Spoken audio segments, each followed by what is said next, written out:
La projection orthogonale est une technique de géométrie descriptive qui consiste à représenter une pièce suivant plusieurs vues.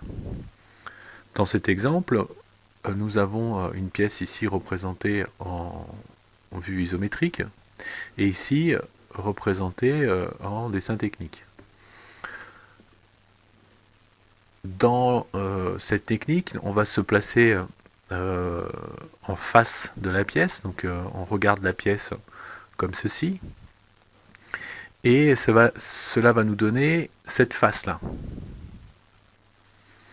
Si on se place au-dessus et qu'on regarde perpendiculairement au sol, on va avoir cette face ici.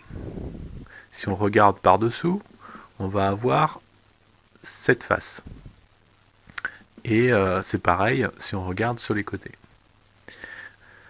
Alors il faut savoir qu'il y a deux modes de projection qui existent. Il existe le mode de projection européenne et le mode de projection américaine.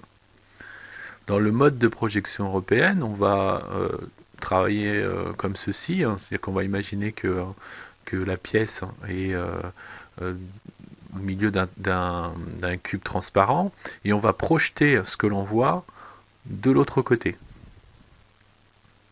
Donc si on déplie ce cube transparent, on va avoir ceci. Ce qui va nous donner, si on revient à notre exemple, la vue de dessus. Donc on se situe dessus, on regarde vers le bas. La vue de dessus va être représentée dessous. Si on regarde, si on se place au-dessous de la pièce et on regarde vers le haut, on va représenter notre pièce au-dessus. Alors que sur le mode de projection américaine, lorsque l'on regarde du haut vers le bas, donc ça correspond à la vue de dessus, on va la représenter au-dessus de la pièce.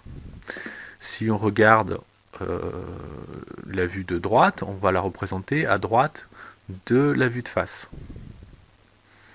Alors pour savoir si l'on travaille en projection orthogonale en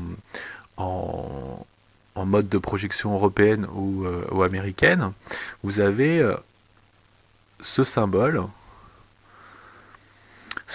ici, que l'on va trouver dans le cartouche. Ce symbole représente le mode de projection européenne, alors que celui-ci, si vous trouvez celui-là, on va se trouver dans le cas d'un mode de projection américaine. Donc américaine, c'est États-Unis, Canada.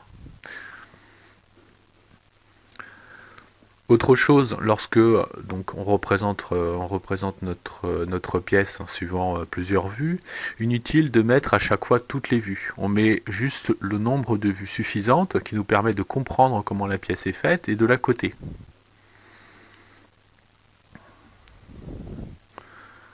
Voilà pour la projection orthogonale.